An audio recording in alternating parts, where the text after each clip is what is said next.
مدرسه هغه خلق تیاروي چې د هغوی ذهن آزاد دی.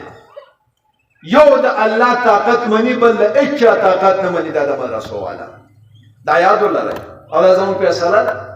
موږ د هېچا احترام د هر چا په خپل ځای خو طاقت د چا منو؟ د الله منو. یره د چا نه کوو؟ د الله. د دنیا د یو طاقت نه زموږ یره نشته. که څوک څه کوي هغه دې کوي، موږ به د حق خبره کوو. نو ازادي او حریت دا څلورم شی دی چې دا دې امت ته مدرسې ورکړې ده، دا جذبه مدرسې ورکړې ده.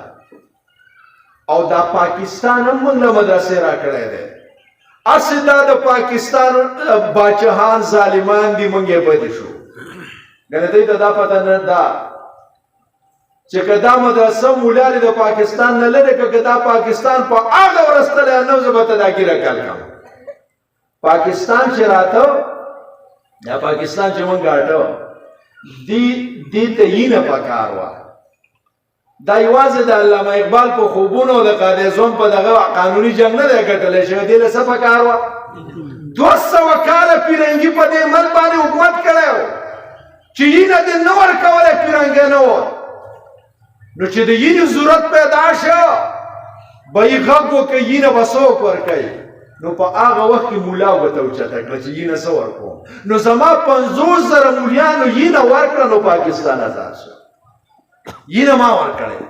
او نن که د پاکستان دپاره او د اسلام دپاره د یینې ضرورت پیدا شي، دا مولا او طالب یې ورکوي، دا مدرسو والا ورکوي، او دا قبایل هم ورکوي. قبایلو مخکې هم ورکړی، اوس هم ورکوي. د قبایلو د علماء دیوبند په منځ کې یو تلازم دی.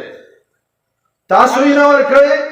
او ما بل یو ځای کې دا خبره کوله، دا خو کسې سیاسي غوندې خبر راله. خو ما وی زمونږ د دې ملک قانون د بار دنیا نه بدل دی. په دې بار دنیا کې چې څوک هم د ریاست دپاره او د مذهب دپاره قرباني ورکړي او د دې څه وفاداري وکړي، نو هغه ملکونه وله تمغه ورکوي. په سر یې ګرځئ که نه ګرځئ. خو په پاکستان کې دا قانون دی چې دلته د ریاست سره او د مذهب څه وفاداري کوي، نو به تمغه نه درکوي، به تغمه درکوي. دا پاکستان کې نن دوه خلک راایسار کړي دي. یو یې دا قبایل راایسار کړي دي او یو یې دا مولیان راایسار کړي. دا دي که نه دي چې قبایلو باندې پسماندګي راوسته او بدامني پرې راوسته او جنګونه یې پرې وکړله. دا موږ له څه سزا ورکوي؟ ځکه چې موږ دوه خلک داسې یو چې موږ دې بل له یینه ورکړې ده. د کړپې خاوره وګوره، د قبایلو په یینو رنګ ده. د ملکن غر دا د قبایلو په یینو رنګ دی. انګریز یې نه پرېښودی دې خاورې ته. یینه پنجابیانو نه ده ورکړې، سندیانو نه ده ورکړې. نن که د یینې غږ وشي چې هلکه د پاکستان لپاره یینه څوک ورکوي، نو بیا به پنجابی ګوته اوچتای، سندی به ګوته اوچتای، که قبایل به ګوته اوچتای، قبایل به ګوته اوچتای. او هغه وخت هم قبایلو او یو مولا یې نه ورکړې وه. نو نن نه مولا پرېږدي او نه قبایل پرېږدي. مصیبت دا دی. هر کې پکار ده چې موږ ته دلته دغه راکړی وی، ایوارډ راکړی وی، موږ یې په سر ګرځولي وی.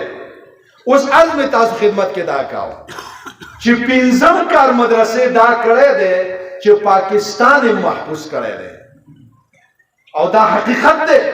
دا مولا طالب مدرسه لري که پاکستان خپل وجود برقرار نشي ساتلی.